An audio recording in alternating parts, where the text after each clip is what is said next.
Daniel Watkins is the man behind the Gold Coast Wake Park and GC AQUA Park attractions.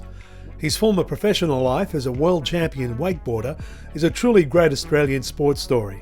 We sat recently inside his office for one of the Gold Coast's more recent attractions and took a journey through some of his incredible career. Okay, Daniel, thanks for joining us here on Park Life, mate. Good to finally sit down with you. Yeah, I'm excited to be here. I've listened to the whole Park Life series and really inspiring what you're doing. So that's terrific, mate. I appreciate you even going through and listening to the stories. And I think that your story is going to be one of those ones that people will draw a lot out of, because it's a story of someone that's gone on to have incredible success in your chosen field with your passion. Correct me if I'm wrong, it was 3 times world champion. Yeah, that's correct. Yeah, with wakeboarding. With wakeboarding. Before we even get into sort of climbing that mountain, if we were to go back in time, and we'll talk about the wake park and everything else that's happening in your life right now, we'll certainly get to that. But if we were going to go back in time, back to the wild west. The wild west. Where did the love of the water begin for you? What's your earliest memory? I thought you were going to talk about when we met. No. The wild west. Well, the wild west is a reference to the Victorian Water Ski Association ski show that I was announcing, and in the 80s. In the 80s. Yeah. And we were doing crowds on the Yarra River. I remember one night there, the crowd estimation was 110,000 people. Yeah, that was still just some amazing memories down there. And I don't think that, well, I've travelled the world now and seen wakeboarding and water skiing events all around the world, and there's nothing like Moomba. There's nothing like that. The Yarra River there in Melbourne and nighttime entertainment and all that is just. I would have been in my 20s when I was hosting that show, and you were there. How old were you? Under 10. Yeah. It's crazy. Yeah. And somewhere there's a photo of you and I together. I'm dressed as a sheriff. There's something like that, yeah. And that's bizarre. Anyway. It's a small town. So did you grow up around water? I did. I grew up in Melbourne, which is kind of funny to think about when you think that my career's gone on to be in and around the water, and I grew up in the coldest part of Australia. Yeah. But we had a holiday house at Bonnie Doon in central Victoria, and we'd just travel up there with the family every weekend, and I just loved the water and loved skiing. And was that dad or mum, or the family just had love of water in them as well? Yeah, mum and dad had a boat when I was born. My brother and I were born, and we were just born into the boating lifestyle. They were part of the water ski show that travelled around Victoria when we were young, and all I wanted to do, right from my very first thought, was all I wanted to do was work at SeaWorld on the Gold Coast. Yeah. And so my whole childhood upbringing was making sure I could barefoot like Brett Wing, making sure I could ski jump like whoever these heroes that I'd come up and watch the Pirates of Paradise show at SeaWorld. And just to put that in perspective for those that don't know, when you mention names like Brett Wing, can we just very quickly kind of just give a snapshot for those that maybe don't know that water skiing world? Why was someone like Brett Wing, who was skiing at SeaWorld at the time, why was someone like that aspirational to you? He basically invented barefooting. You know, he would go and learn all the barefoot tricks, and then he would be working in Marine World in America, and he was known as the best all-round water skier of all time. And coming from Australia really resonated with me. Yes. And I wanted to be just like him, so that if I was like him, I had made it on the world stage as well. So then I would go through all the junior tournament skiing, barefooting, ski jumping. I wanted to learn the flips and all that sort of thing.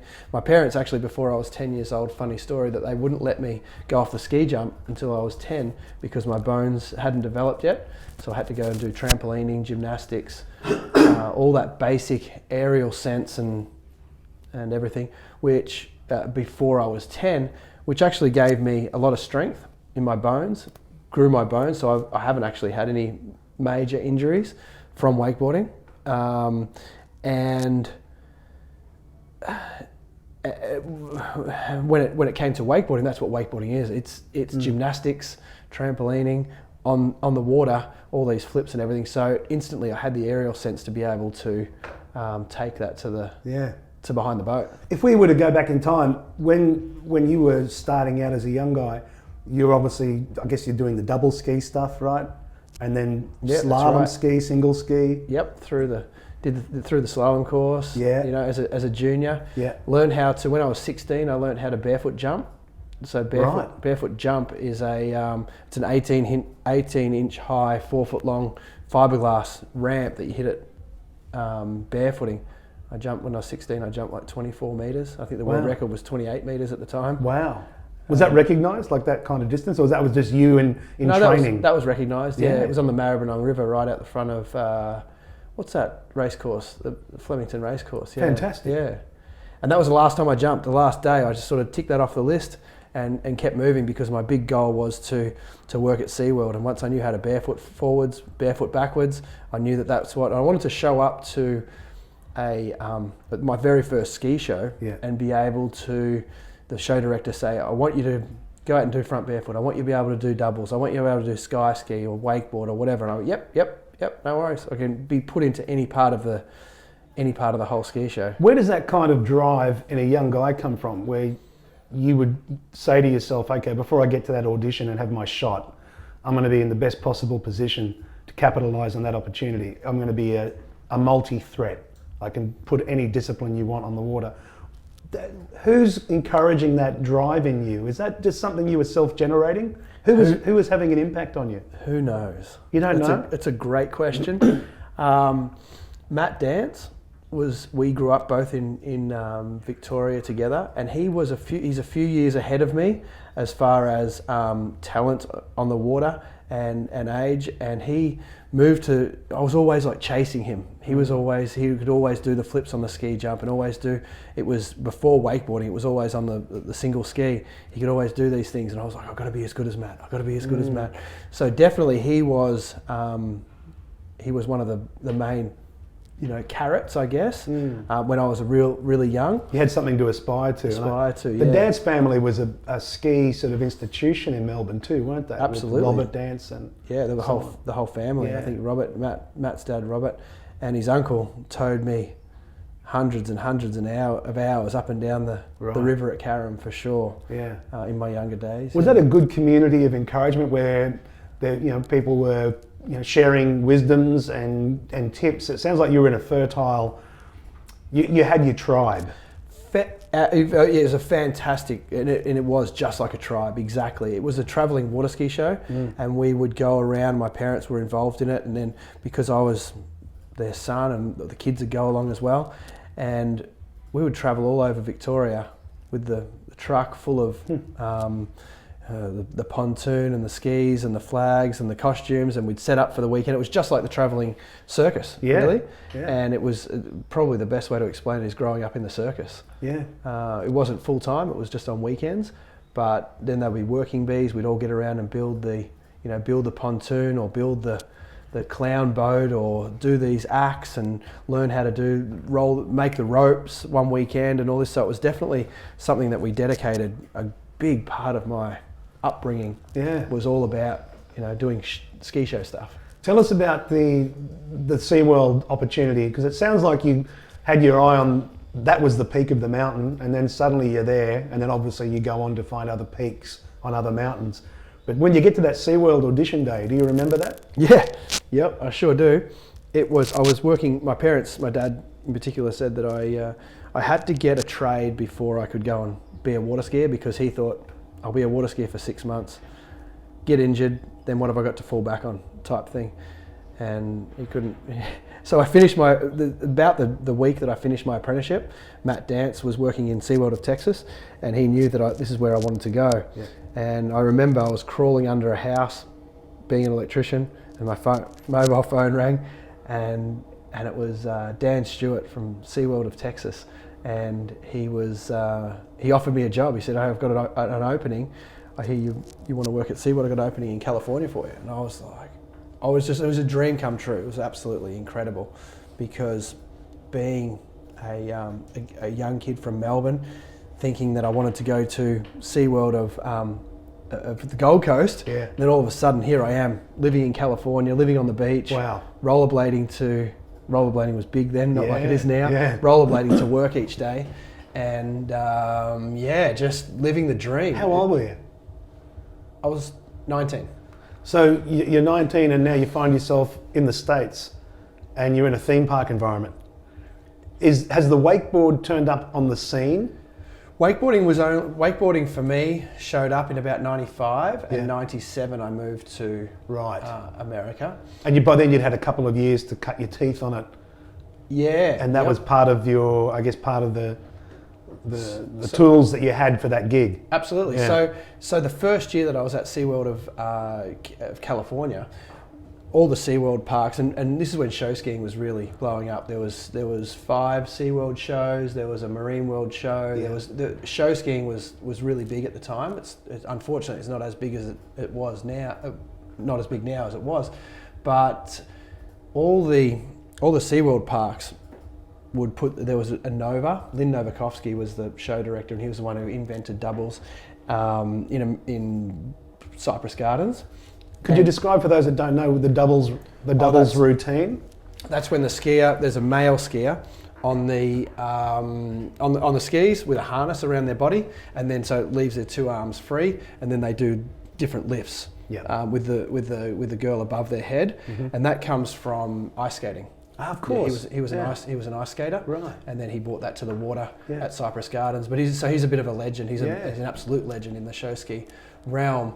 And so what happened is all the SeaWorld parks, they had a Nova Award, they called it, and all the SeaWorld parks, you'd have to nominate your best male and your best female skier from each of the SeaWorld parks, and then do a video.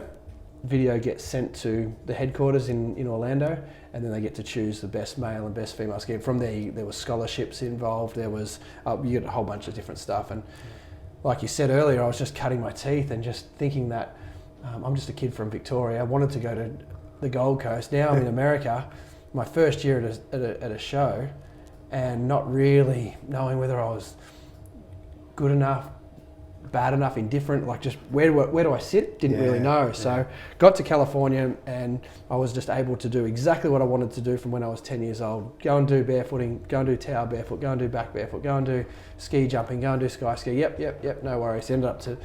So when it came time to do the picking of who, I actually won the California thing. So we put together the video, sent it off to Orlando, and I was thinking that, you know, I'd never been anywhere else but SeaWorld in America, so I didn't know the level of the skiers or anything like that. I ended up winning the Nova Award my first year in America, which made me the best all-round skier for all the SeaWorld parks in America in 97. That's fantastic. Which was huge. It was a huge eye-opener, and a huge, like, for me, that was... I've made it, you know. From 10 years old, I had this dream. Yeah. Boom. That's fantastic. Here we are, you know. What do you say to people, just to stay in that space for a minute, for a lot of people, there's this, I guess, a desire to have a title, to have a position. And for many, there's not really a sense of what's the work that you've got to do behind the scenes. You know, what's the work you do when no one's watching? What's the work you do when you've got doubt over you? You, again, as you're talking, you went out there and you applied yourself to all these disciplines, and you're doing it instinctively because you knew what you wanted, right?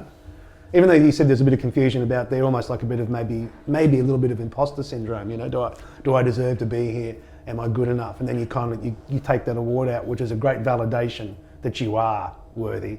In fact, you're more worthy than most of your peers. It's pretty incredible. But what do you say to people that maybe have an eye set on a target, and I guess, how would you say you find the endurance and the resilience to do the work? Because you did the work. It's not like you were handed anything. This was part of a dream that I had, and it's really, really difficult to say that I had a goal and I worked towards a goal, because this was more of a passion.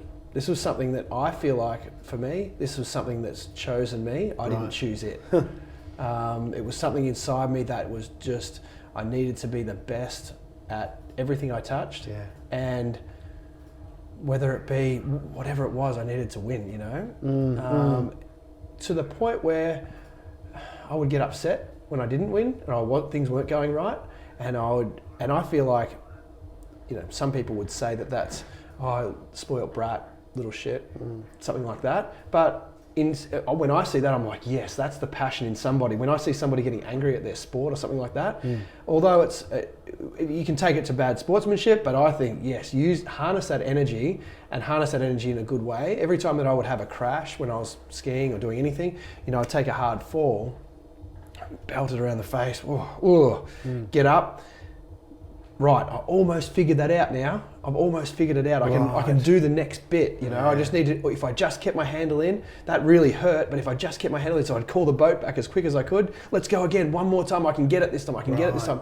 Where I saw a lot of the people that I would be competing against or riding with or skiing with at the time, oh no, I'll pack it in for the day now. I've sort of like, I had one bell ringer, that's enough for me. Whereas I see that there's something inside of me that was like, I'll take 10 bell ringers, Isn't that great? And that's the difference, isn't it? Between people who are good and then people who are great. I think that's the difference, is that what will you do when the chips are down and the body says, I can't give any more. And then the mind says, no, you will. Yeah. And you're going to go again. And I've just figured out this. It might be the way that I took off the wake, the way that I hit the kicker, the way that the handle was positioned, the boat speed. There's, in every little bit, there's like, I've just figured out this extra little bit. Right. And there's probably, in every trick that you would do, that I would do, there's probably 50 things that you have to remember, that all in that 1 second, your brain has to fire 50 times to do this thing and to be able to do it every single time, right? Yeah. And if you just figure out one thing every crash, it just kept me going. Week after week, year after year. Before you know it, I was in the position where I was like, I win this award that my peers have told me that I'm the best all-round skier at all the SeaWorld parks. That's fantastic. In my first year out. So what is that door that opens then finds you in Orlando, is that right? Yeah. Well, what happened then, I worked at SeaWorld in California for 4 years. The same company that ran all the SeaWorld shows ran the Pro Tour of wakeboarding and the Bud Light Pro Tour of water skiing before wakeboarding came around. So Tom Webber sort of saw all those guys, but in particular Tom Webber saw, and he was the owner of the whole gig. He saw something in me and wanted to put a bit of fertilizer on it, stir it around and like let it grow, put it out in the sun and let it grow. So he would send me to the first year or second year I was there, sent me to a couple of the Pro Tour stops that are in the area. Right. Then in the third year that I was there, I said, I'm not going to come back now. I'm going to go and do. Oh, actually, the third year was I would work at SeaWorld. I'd negotiated a deal where I could work at SeaWorld Monday, Tuesday, Wednesday, Thursday. I would fly out Thursday night. I would challenge on the Pro Tour on the Friday to try and make it into the top 12 or the top 16 to be able to compete on the weekend. For that first year, I didn't make it through the Friday, and we called it Friday Club. Because I would book my flights to fly out on fly in on Friday morning or Thursday night to the Pro Tour, and then out on Sunday. So I'd sit there and watch the Pro Tour all weekend. So for a whole year, I'd sit and watch the Pro Tour from the beer garden, basically. We call it Friday Club. And then and then towards the end of that season, I started breaking in, making a few finals. And it wasn't until, that's an interesting thought that just came up in me now, that wasn't until the chips were down. I haven't made finals all year. This is it. I'm giving myself one more weekend. If I make it this weekend, I'm going to continue. If I don't make it this weekend, I'm done. And I just put all my energy and effort and everything I had into this one weekend and ended up making finals. And boom, there I was. I sort of, everything sort of flowed from there. What is that part of the magic in that? You gave yourself a ticking clock? Yep, absolutely. Like you subconsciously said to your mind, now or never. It's either now or I'm not doing it. And then I guess your thought processes then kick in behind that. And then you give everything. Yeah. Yep, 100%. So that transforms the career to the next level? Yeah. So then the fourth year at SeaWorld, I did the same thing, just worked. So I was working 7 days a week, flying through the night on Thursday night, flying through the night on Sunday night to get back to work the next day, and just doing this cycle, really on the grind for the big goal of just being a wakeboarder. Yeah. And I was making more money towards the end of that year. I was making more money wakeboarding than I was at SeaWorld. So Tom sort of helped me as well. He's nurtured me into a place in Florida. So just in that space, sounds like Tom came along at the right point in your life. Yeah. And was like a bit of a guiding force. Absolutely. And I think that's an interesting thing. As I've been doing the Park Life episodes, mentorship seems to be a really big theme in people that have succeeded with their passion. Was he something like a mentor to you? Absolutely. Yeah. I had a couple of mentors. Yeah. He was definitely the mentor that gave me a lot of, gave me my start, for sure. Got me out of Australia, got me to America, got me onto the Pro Tour. When you start getting an identity on the Pro Tour, what does that begin to do for you? And we're talking now specifically about the wakeboarding discipline, aren't we? Right. I think my timing now is just absolutely key. Yeah. It was right as show skiing was winding down. Right. The shows were the water ski shows were turning into like Cirque du Soleil took over the space at SeaWorld in California, and they were more circus shows. The jet ski show was starting at SeaWorld Australia. Water ski shows were winding down. Wakeboarding was the next thing. It was the thing that tied skateboarding, motocross. The X Games were blowing up, all these young youth sports, extreme sports I think they call it at the time, or action sports they went on to be. Wakeboarding was tied in with those. So then we found ourselves every weekend. I think from that point on, for the next 5 years, so probably 2002 to 07, I just went hard at wakeboarding and lived in Australia for 6 months of the year, US 6 months of the year. And I think there was something like out of 52 weekends in a year, I think we were at 35 events. Wow. For the year, being Australia and America. So we didn't have many weekends off. So every Friday night, every Thursday night, we'd fly to somewhere in the world, whether it be Japan or Europe, or we would travel long distances. I think I did over 150,000 miles in an aeroplane for like 5 years straight. That must have been a whirlwind. It was unreal. Yeah. It was really cool. I look back at it now and just think of the cool places we got to go and the things that we got to do. Was just, we partied at the Playboy Mansion. Come on. Yeah. Was Hugh there? Yeah, he wasn't. We didn't see him there, no, but Pamela Anderson was. Wow. And we got to go in the grotto, and Red Bull actually did it for all the athletes. Yeah. The day before the X Games in LA, Red Bull rented out the Playboy Mansion. So just these random experiences that I say to someone now, and I even think it myself, I'm like, how did that happen? Did that really happen? Yeah. Flying around in helicopters and planes and just doing like random stuff. Yeah. So you're now moving in a class of talent, I guess, that is, where there's more maybe people at your heels, like in terms of skill set, and you're in a community now where the competition is probably fierce, right? Absolutely. What's the big breakthrough that comes in that phase of your career in terms of first major win or first title in that period? Because again, we mentioned at the start, and you'll have to excuse my ignorance to your world there, but 3 world titles under your belt during your career. When does that first one kick in? The world titles are series titles. Yep. So they're at the end of the season. The first major win was, I think it was in Chicago at the Malibu Open. Yeah. And then I went on to, obviously there was quite a few after that. First Pro Tour win was in California. Can we just talk about what was the first one where the pressure felt really on because the stakes were very high? Do you remember that? The very first title win, or the very first time you took a world title? Right. Can you recall that? Yeah, because a world title is a World Series title. Is it's World Series, right? So the competition is in Japan, Europe, Australia, Canada, America. So you have to travel around, and I just remember, and so it's consistently doing well all around the world across that circuit, in all different countries, in all different situations, all different boats, all different lakes, all different salt water, fresh water, rough water conditions. You just have to deal with whatever you're given in anywhere in the world. And sometimes, in those early days, wakeboarding wasn't as big as it is now. These big boats weren't in different parts of the world, so we were using just random equipment sometimes. So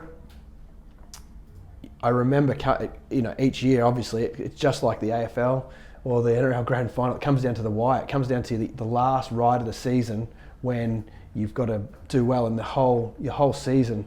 Like right from the start of the season in Orlando, 6 months ago is riding on this one last ride. You've got to be holding onto the handle and riding away at the end of the pass to get this thing. And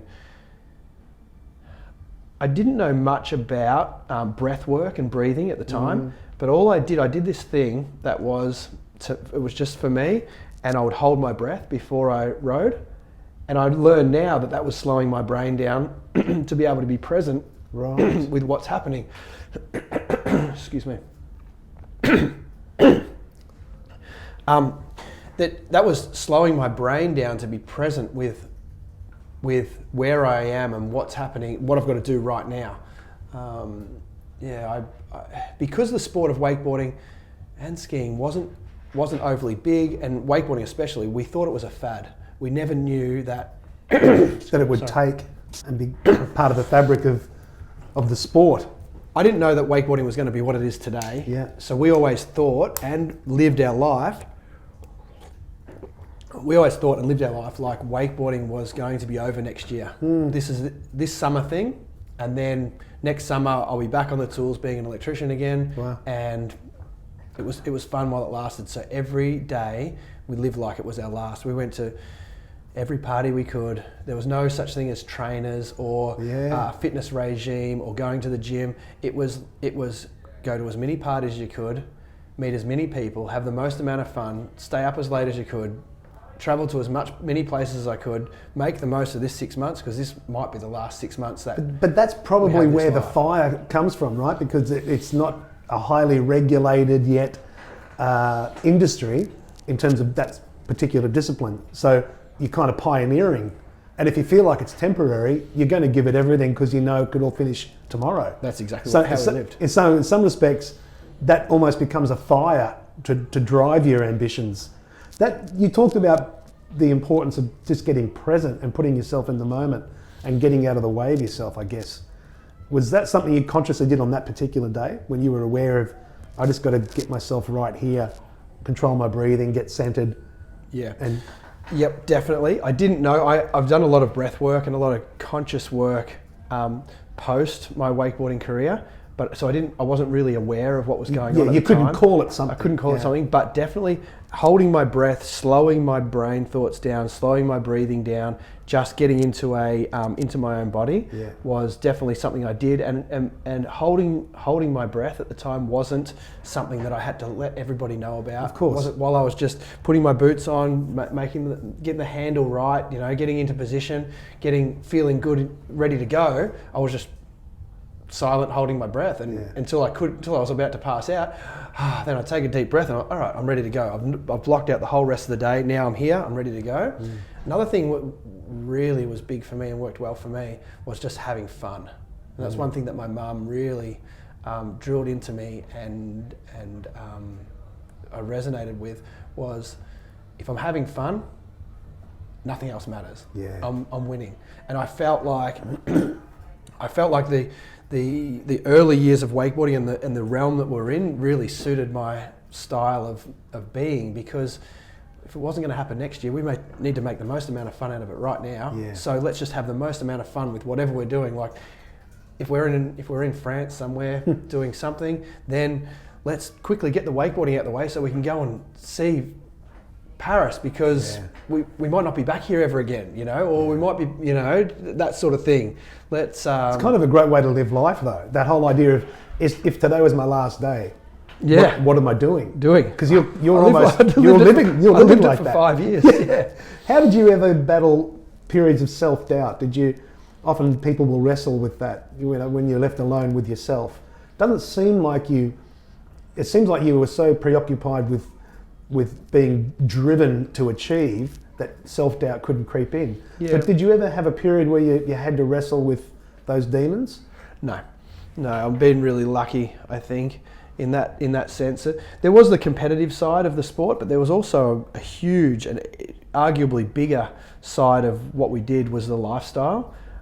So we would do, magazines, the old print magazine that doesn't exist anymore. Yeah. Unfortunately, was a huge part of my life. For a long time, we'd get up early and do photo shoots. Look behind you there, you see the magazine covers. Yeah, we should say we're sitting in your office at the Gold Coast Wake Park and surrounded by a career and the highlights, and there you are on the cover of Wake magazine back in the day. I think you're on a wakeboard going over a rail that's on fire, which is pretty crazy. Yeah, and this was the thing. There wasn't moment, because we were pioneering the sport, Yes. especially for Australians. There was always something new to do, and I wanted to open the pages of the magazine, and the magazine was monthly, and I wanted to open the pages of the magazine and have. I wanted to open the pages of the magazine and have Daniel Watkins doing the next thing. So I built this huge, big steel seesaw. Yeah. So you rode up, the seesaw would go down, and then we rode down the other side of it. We would build kicker ramps. We would build.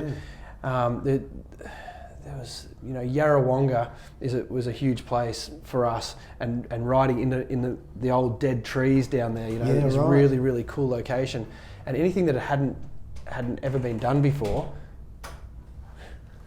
Anything that hadn't been done before was something that I always, wanted to do. Rails on fire, seesaw rails, Right.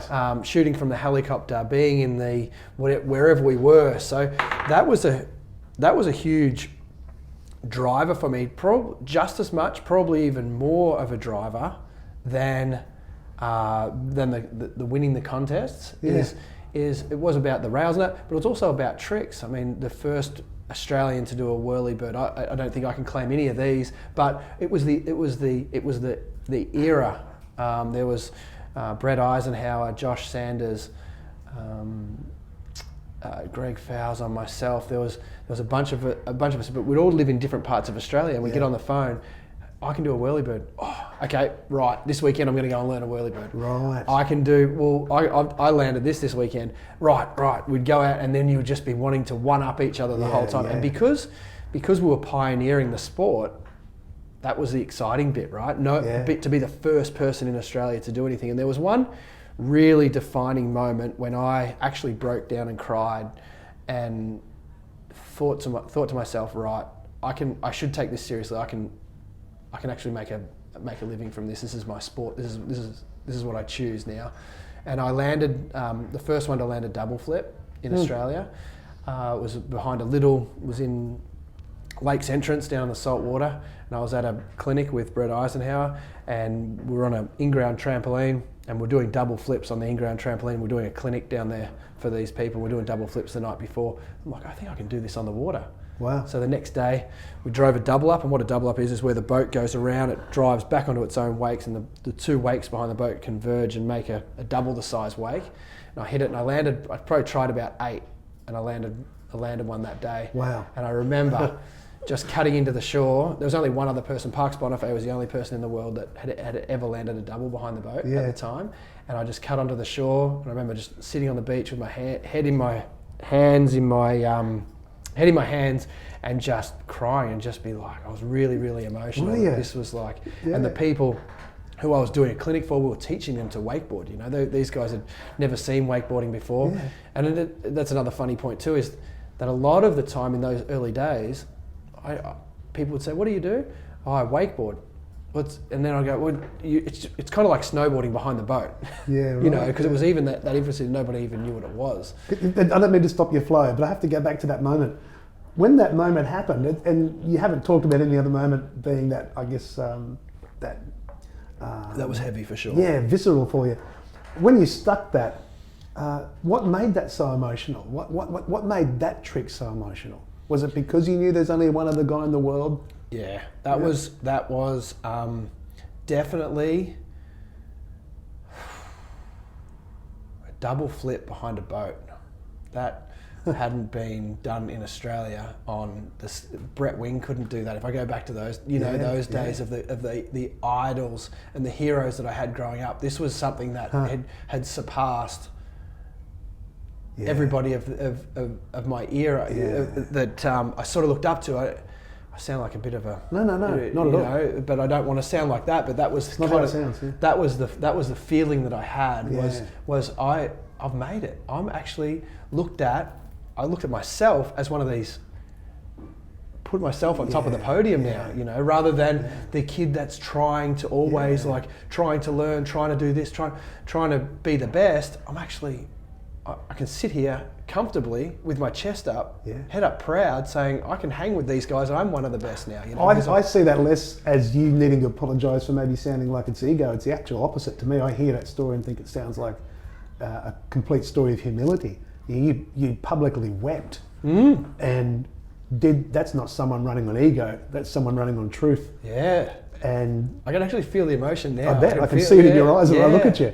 That's someone operating on truth who in that moment probably feels like they've arrived. Even if you stopped the week before, you could still have that feeling, and that would be ego.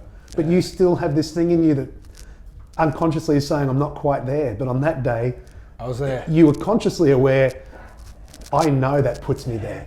I've got I can pull my shirt up now and I show you that I've got goosebumps thinking about that. I'm there, I'm back there, you know, That's back fantastic. there at that moment on the beach, just going, oh man, that was cool. That's fantastic. Cool moment. Yeah. And this was behind a Lewis Outback ski boat. If anybody knows what wakeboarding boats look like now and that's not an inboard, obviously. The size of the wakes now and the size of the wake back then, we had 2 buckets of concrete in the back of the boat, and the boat looks like a chopping board with a V8 sitting in the middle of it. So you're trying to weight it down. Yeah, weight it down. And the wake, if you can put it in perspective, it's like doing a jump off the gutter at the house, or doing a jump off and nowadays the wakes are like doing a jump off a freestyle motocross ramp. You telling that information makes that story even sound more uniquely Aussie. Yeah, it sounds even more Aussie. Yeah. What was the vibe like with the American counterparts when you were moving at that level? It sounds like that Australian community, as you described, was sharing insights and learnings. Hey, I'm now doing this, and here's how I'm doing that. Great, I'll meet you out there. What was the vibe like with the Americans, who I imagine owned the sport in their minds when Aussies are coming out there? And yeah, we took a whole different route. I think the Aussies that went over there and challenged, it was really like the names that I just said a minute ago. It was Josh Sanders, Brett Eisenhower, and myself for a long time. There was just the 3 Aussies carrying the torch for everybody, you know, for the Australian wakeboarding community. And because we thought that this was our last year in America, we brought a whole different energy to the whole thing. We were at the bars till the last people. We were partying there. We were bringing this fun, and we took wakeboarding seriously, and we wanted to learn, and we wanted to be the best, but we also wanted to be known as just the hurricane's coming. Look out, you know, and they know if the Aussies are coming to town, or we're part of something, then we're going to have a good time. You look at Australian sporting history, I think, and we haven't got a cavalier kind of nature about ourselves, I think, because we're a young country, small country that has to work harder than everybody else. But if you look at it, I think about this a lot, obviously, because this is the world that I live in, and it's per capita, we've got an amazing, amazing talent, you know, with people that you look at the Olympics and our medal tallies, you look at the X Games and our medal tallies. Paralympics, all these things, our per capita, our talent is just insane. What do you think that is about Aussies? I think, definitely, this is what I know for myself, is we grow up with American TV, we grow up with American magazines, and we're blasted with American everything, right? So we see ourselves as living on this little island, and we're insignificant, and America is this big world where there's opportunity, and there's like Hollywood, and there's this and that, and there's something else, you know? I know for me growing up, and go back to my first year working at SeaWorld, I thought I was stepping into, you know, Hollywood, and I realised that actually my talent is up there as one of the best, if not the best, in my field of what I chose. Whereas I didn't think that, because I saw America as this big place with big buildings and big, you know, fireworks and lights and Vegas and all that sort of thing. So we have to, in Australia, work, because the opportunity isn't there.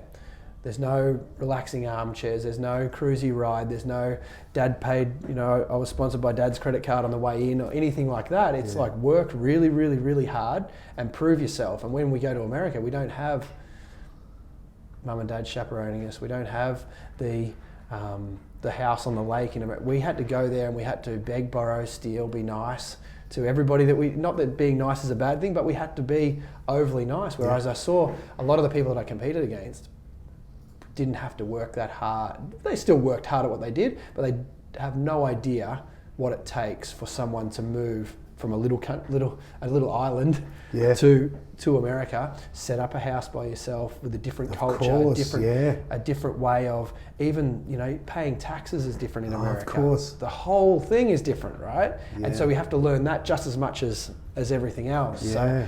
So it's definitely something that we have in us, that we're prepared to do the work to get the reward, and the work is like the journey along the way is worth more to us than the goal at the end. So I think that's what's, if I could wrap it up, that's what's, you know, that's what Australia has. No, it's good. Yeah. How was it coming back for your parents? What was the perception like for mum and dad, who've watched their son go out there and as a young kid, you know, doing the touring shows, like you say, it's like a travelling circus. Yeah. And now you've come back, your goals were, I want to be at SeaWorld on the Gold Coast in Queensland.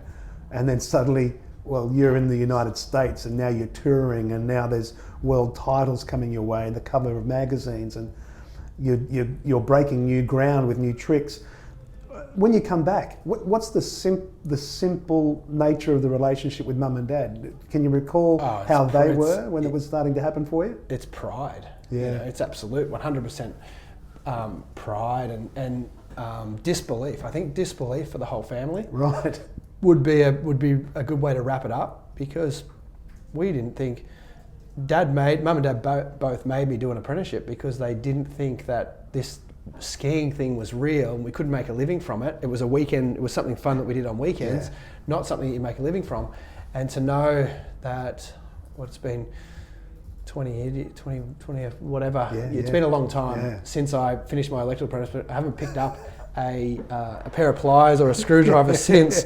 So, but I'm stoked that I did that. Oh, it's good sound advice. I did that. Yeah. I'm stoked that I did that. It's given me a lot of good basic grounding and work hard ethics. Yes. But I didn't pick up they were completely wrong about if you have a vision and a dream and you just keep following it, this thing can gestate into... They might have been completely wrong about that, but completely right to give the advice. Oh, because it's good sound advice, isn't it? Yeah, absolutely. There was one thing when I came back to Australia, is my brother was working at Wake magazine at the time, being the magazine editor, and together we're like, okay, so there was Josh, but there was three of us, Josh and Ike and I, all living in America, doing the tour, doing really well, world titles, doing, you know, all this Playboy Mansion parties, but we were the last. It was almost like we were the last three standing of wakeboarding. We had to do something to be able to give, and when we moved over there, it was like we went from local club level or whatever to pro level, and there was nothing in between. Yeah. So when we came back to Australia, we actually created the Australian Pro Tour of wakeboarding, and so we had 5 or 6 stops all around Australia, and we would. Everything that we'd learnt, the pro tour that we learnt in America, we actually put it on the road and did it in Australia. And how do you get that legitimised on a scale where it's acknowledged as being a legit tour? Well, is that a complex thing to do? It was. We just did it. Yeah, right. Yeah, we just did it. There was no such thing as a wakeboard. There's no body. A body or association. This is a brand new sport. Right. So we had some really, really good contacts, and we just put and had a good team around us that all wanted to blow this thing up. And so we had TV every Sunday morning. We're on TV for an hour from 11 o'clock with the Aussie Pro Tour, and we would travel around and we would do these things. We had a big following. We had semi-trailers on the road taking all our kicker ramps and things around, PA systems, announcing. We did a really professional job. That's a next level touring circus. Right, yeah. So I guess it's interesting. I never really thought about it. It's a full circle. Yeah, it's a full circle. Yeah. I never thought about that at all, actually. So I took responsibility for the one in Victoria. Then Josh took the responsibility for the one in New South Wales, in Nowra. We got some other guys. We actually did, one of the stops was in front of Pac Fair on the Gold Coast. Pacific Fair on the Gold Coast. Right in the middle there. Oh, yeah. Yeah. And So, and then TV got around it, and I think we just became household, during that era of the early to mid 2000s, we just became household names from something that we created for ourselves, you know. It was really, really interesting. And I don't see that, you know, we talk about motivation and drive and passion. I don't see, you know, I'd love to see that from other kids coming through now, but you don't really, I don't know where that came from within us. But just we wanted wakeboarding to be a sport. We knew it could be, you know, and that gave a stepping stone for a whole new birth of kids that came on to be. If you look at wakeboarding now and worldwide, we've got 4 out of the top 5 in the world are Australian. Wow. And it's been like that. The Australians have been on the podium every weekend since the early 2000s. And I feel, the feeling that I feel is just, I feel proud. You know, I feel proud when I see these kids, Dean Smith on the podium, or Harley Clifford, or Sam Brown, or these kids that are coming through now. There's a bunch of them that are coming through now that are like, I feel a great sense of pride because you broke ground. You helped break ground for them. Yeah. Do you get your reverse Brett Wing moment where those young kids of that generation come through and you are their Brett Wing, or you are one of those people that they aspired to be? Do you get those moments? Absolutely. That's got to be a wonderful feeling, right? Absolutely, yeah. It is really cool when I have a chat with someone. Yeah, we used to follow you back in the day. We knew all about, you know, these Cactus Garden TV shows and all these things that we created back in those days, you know, and it's like, wow, people actually took notice. I was just living my life. Yeah. I was just living my life. Wonderful. And there wasn't any such thing as social media where we had, you know, you could see how many likes or who saw it or anything like that. It's like you put something out, put a magazine out, and I like to read the magazine, and my parents like to read the magazine, my friends and family, but to know that magazine went to thousands and thousands of people and sat on coffee tables, and they still sit on coffee tables. But isn't that good? I'm glad you made that point. You were living in an age where you were naturally independent of the good opinion of other people because that wasn't something you could immediately get access to. Whereas now, you know, there's comments and there's likes, and that can all impact you on making a decision to continue on with anything. How do they see me? What are they saying? But you weren't burdened with any of that. So you're just driven by self-belief on what might be possible. Yeah, I feel like there's generationally, every generation, I've been watching that show on TV lately, The Generations, and I think that everybody feels like, I speak to my parents and my mum feels like she was in the best generation, and I feel like I'm in the best generation. My kids feel like, I think it was mine. So everybody feels it's like relative. It's relative, right? But I feel like social media came about right towards the end of my career. Yeah.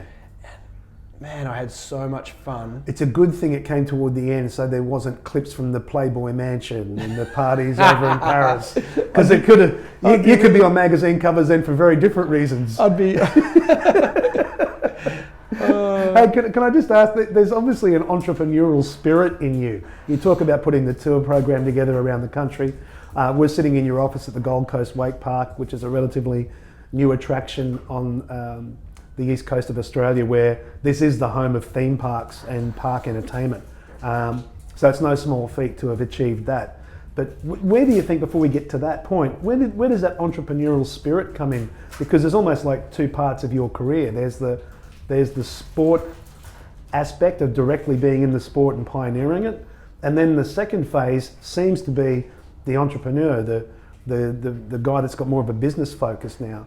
Was that something you just naturally grew to? I got this thing, if somebody tells me I can't do it, if somebody doubts me, that really drives me to work harder and it's a good motivation. Prove it to somebody. And the skiing thing in the day was, you know, got to SeaWorld, and then it was the wakeboarding thing, and there was by a lot of people, there was a stigma around wakeboarders that they were, hippies that cavalier and lived in the back of their van, right. No hopers, alcoholics, druggos, whatever it was the skateboarders. Oh, they're just down the beach doing something. It's a fad. It's never going to last. Right. So I think there was something in me around that time that wanted to prove that wakeboarders weren't that stigma and could have a business conversation and could have could make a living from it, and make a good living from it, and have nice things, and we didn't live out the back of our car, and it was like there was something in me subconsciously that wanted to prove that. Because you see that in surfing, right? Like Mick Fanning and the way he's evolved his career in its latter years, and being more business orientated and everything else. And did you, just to jump back a little bit so we don't get too far ahead too quick as we get to the final chapter, but what was the point? Was there a conscious point in your wakeboarding career where you decided, I'm now going to walk away and transition into another aspect of the sport? Or did that naturally happen? Like when was the moment where you said, okay, that's, the titles are done? Okay, cool. It took me a second to get this, but I just got it. And I was standing on the dock next to Harley Clifford, who is the phenom, the world champion that we groomed through the Aussie Pro Tour and all this sort of thing. I was standing on the dock next to him, competing against him, and I had grey hair, and he barely had a pube under his arm yet, you know?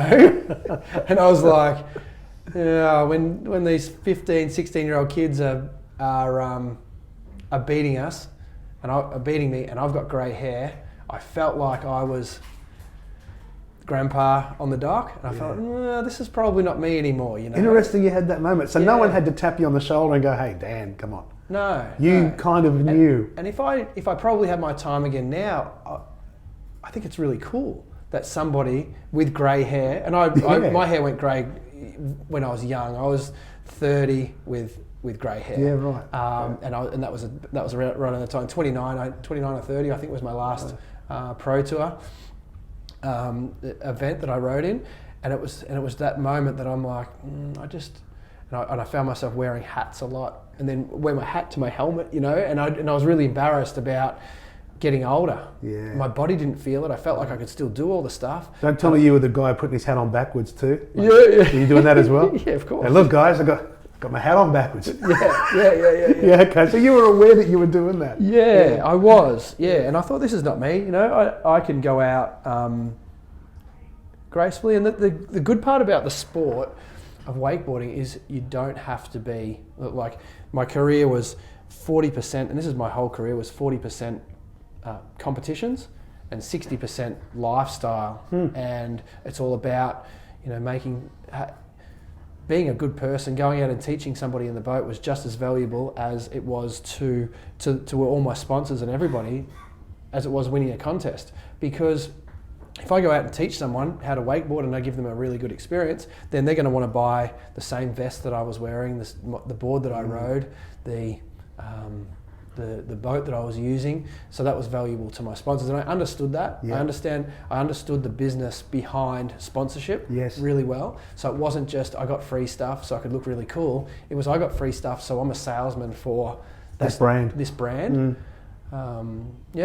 So what's the first step? The first step into the transition when you finally decided, okay, this feels like it's the right time. So I worked with just before that we go there. I just spoke about the boards and the sponsors and all that. I worked with O'Brien Wakeboards as a to design boards. So I got to design my own boards, design my own graphics, and then they went out and sold worldwide, which was a really cool experience. I can only imagine. And really cool. So I've got. At the wake park here, I've got all my old boards hanging on they've all got my name on them, and they're all hanging out there. And there was one in particular, I think it was like about 2002 or 2003. I'd have to go and have a look and see. My mind doesn't work that well anymore. And it's a board. It's got the dice in the middle. Yeah. And it's got a world at the top and a world at the bottom, sort of hologram into the board. Yeah. And that was symbolising at the time the northern hemisphere with the map of America in the globe and the map of America a map of Australia down the bottom and the dice in the middle. And I felt like I was, at that point in my life, I'd been out of SeaWorld and wakeboarding a couple of years, and I still was sort of not feeling like I was really making it just yet, and wasn't making a heap of money, just sort of getting by. And I had to make the decision, should I follow my dreams and go to America, or should I do what's safe and go back home to Australia and do what my dad said and be an electrician and do that, right? And I was rolling the dice, and it came up, the dice say 7, so lucky 7, luckiest person ever to have this opportunity to be able to choose where I was going. Perfect. You know? Yeah. So and to be able to put that into a board as a single statement, onto a board itself. And I rode the board. I mean, you'll see that's the board up on the wall there. You know, it's fantastic. And all the boards that I did, every graphic that I did, most of them told a different story about what I was going through at the time, which was really cool. Yeah, fantastic. Yeah. We're sitting in the Gold Coast Wake Cup. Can we talk a little bit about the Gold Coast Wake Cup? Yeah. When did you open here? 4 years ago. We're going into our 5th season now. And we're located in what part of the Gold Coast? So if we could just, we're just behind Movie World on the Gold Coast. So if there was anywhere in the world that I wanted to live, I'm from Melbourne. My wife at the time was from Seattle. We met and lived in Florida.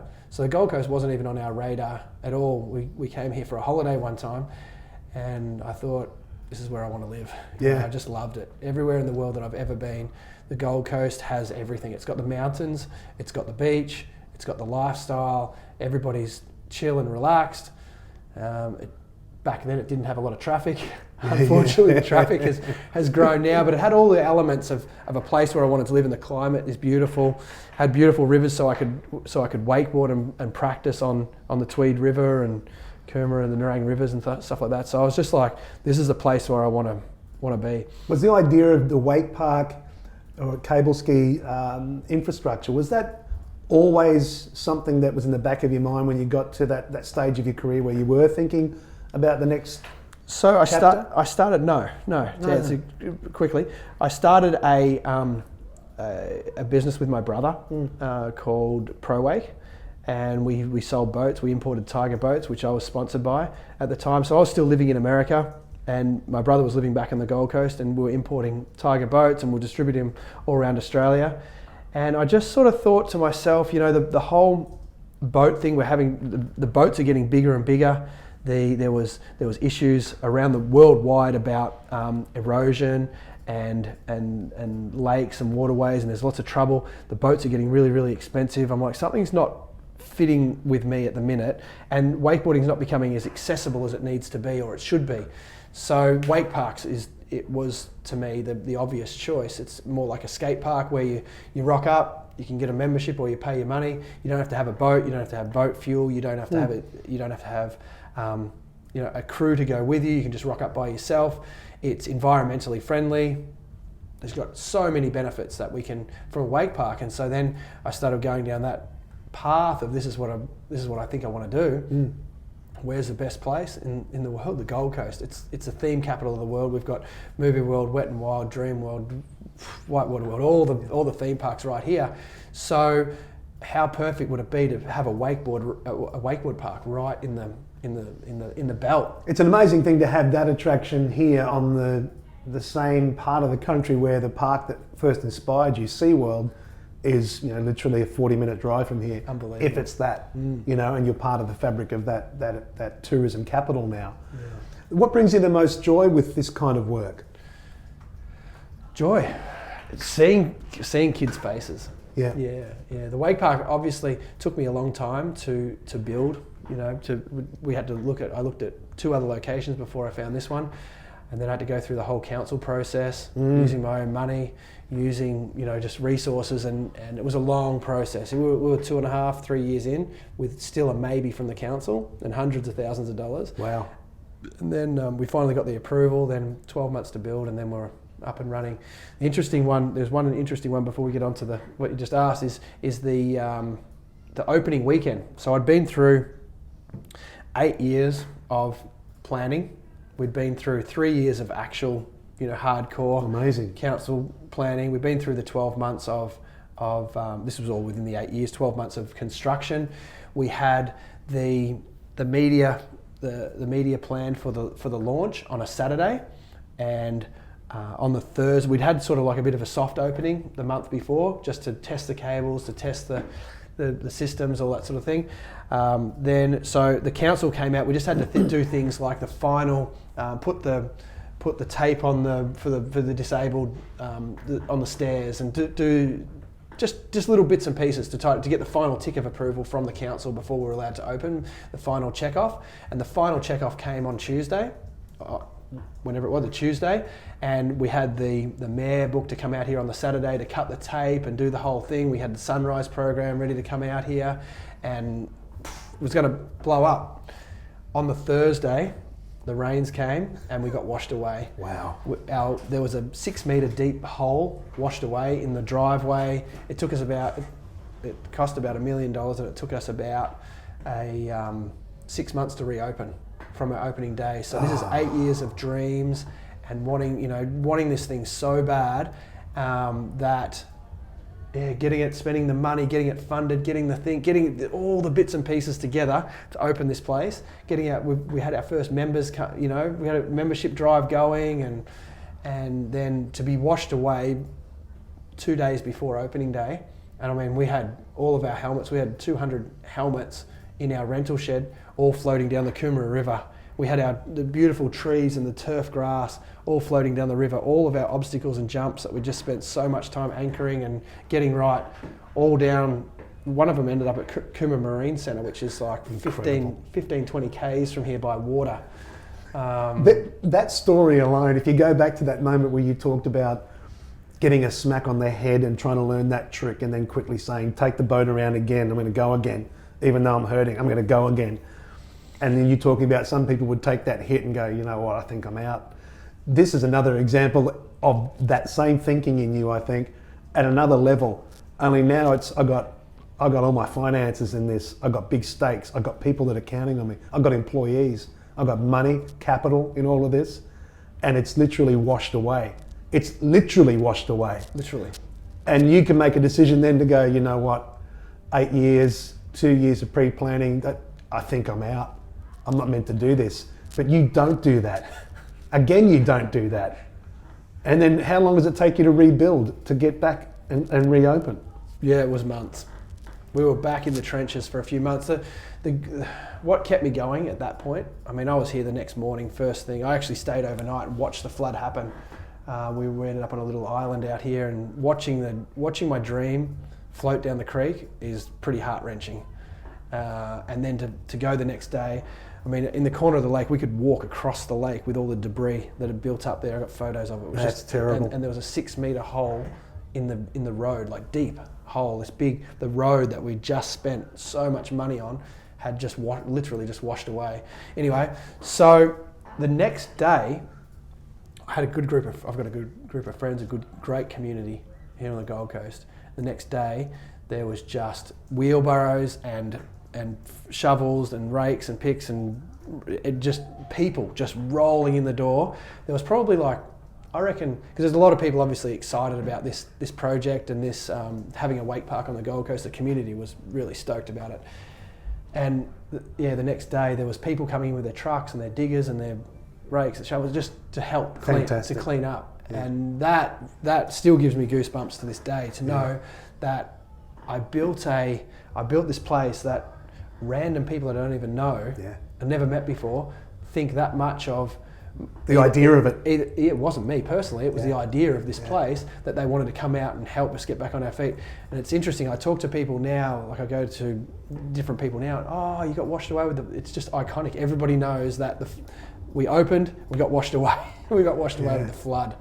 And we can laugh about it now, but it really wasn't too funny. But here you are now with a fabulous attraction that is unlike anything else in this part of the country. So full credit to you and your team, and hopefully more sunny days ahead as you continue to grow. When you look back at that life, and I know it's a tricky one to try and encapsulate in one story, and maybe you've already touched on it, but what's one of the most, if you had to call the proudest moment that resonates with you, that just comes to mind when you remember feeling real pride? What stands out? There was a couple. There was definitely. I'm sure there's been a bunch. What's one that has a real? There's one it was in Portland, Oregon, and it was the end of the Pro Tour season when there was Brett Eisenhower, Josh Sanders, and myself were 1, 2, and 3 on the US Pro Tour 1 year, and that year we had come off the back of a really successful Australian Pro Tour that we came back and ran, and a group of Aussies. There was probably 5 or 6 kids that we'd groomed from around or picked up from around the country that had we had inspired to follow this wakeboarding dream. They got pretty good, then they came over. So there's just one picture, and I've got the picture, and it's just in my mind, and it's like, Josh Sanders got first place, I got second, Brett Eisenhower third. It just all came together. Ike was like sitting sixth on the tour. I was sitting third. Josh, just all the stars and all the calculations just all came together on this one day to make us 1, 2, and 3 in the world that year. And it's incredible. And then there was a whole bunch. There was 5 or 6 other kids that had come from Australia that went on to be world champions and spend 15 years in America and sort of take the torch off us and keep it running. And they were there for their first year, and we were there for that crowning year. Yeah. And there's just this photo of us on the podium all together. It was just like, it was I get quite emotional when I talk about it. You know, there's like a moment in time that was just like, just captured. Fantastic. It was proud of myself for the work that I'd done, proud of my mates for the work that we'd done together. Yeah. Overcome not only the wakeboarding and the talent of being a wakeboarder, but living in America, breaking into America, and pioneering that whole side, then inspiring these new kids to come along. Next generation. They stood behind us on the podium. They stood behind us. Perfect. We stood in front, and it was just this real powerful photo. And now that I talk about it, I've got to get it out and put it up somewhere. In this room, yeah, I will. That's wonderful. After this chat. After all these years, what gets you up? What still motivates you? What's your juice? What do you think it is that keeps your energy going? It's the passion for this. There's something in me about this passion for this sport. You know, I just love it, and I love coming to the wake park each day and seeing the kids get the same enjoyment and stoke and passion as what I had. And if I can nurture or encourage anybody to get into this sport to live half the life that I've lived, as far as traveling the world and getting the experience that I've had through riding a board sideways, it just seems so silly. Like we just ride this board on a bit of rope behind a boat or behind a cable, and it just seems so silly. But I've just had so many cool experiences, and if I can inspire one kid to do that's just, and I do daily, and that's what keeps me going, is I just see these light switches going off in these kids' heads going, wow, and just loving it, you know, in the community. So. What do you tell someone, particularly a young person who might even be listening and is thinking about their passion and what to do with it? Like your parents were saying, you know, great, we'll support you, make sure you do. What would you say to someone that might come to you and say, hey, look, how do I even begin to live a life like you've lived? What would you put that down to in a statement? It comes back to what my mum said, I think earlier. I said that mum said, have fun and the rest will follow. That's as perfect as it gets. Mate, there's often, in my experience, people like Brett Wing is a great example. We talked quite a bit about Brett. He's got a great story as well. When you meet people that are the best at what they do, they're usually filled with humility and awareness and honesty and authenticity. And it's the ones that maybe are lacking in those qualities, perhaps aren't as great as they might think. And you are another living example of someone that is all those things of humility, grace, passion, and on the back of that, great, and kicked the door down with you and your buddies in that era, kicked the door down for this country with that sport, which no one can ever take away from you. Yeah, thank you. What a great legacy to leave behind. So thanks for sitting down and just spending a bit of time to go through some of that journey in the way that we did. It's been a terrific experience to sit and talk with you like that. Cool. Thank you so much. It's like I say, just have fun and the rest will come. It's a wrap. That's as good as it can be said. I've never said it like that before, but when it said, it really resonated with me. And if you get into a sport, if you get into anything because you want an outcome, it'll never happen for you. You got to get in because you want to enjoy the journey, and that's what I think. This whole life has chosen me. I haven't chosen to be the best. I haven't chosen to do any of these things. It's just you allowed it in. It chose me, and just lived it. Powerful way to finish. Thank you again, mate. Thank you.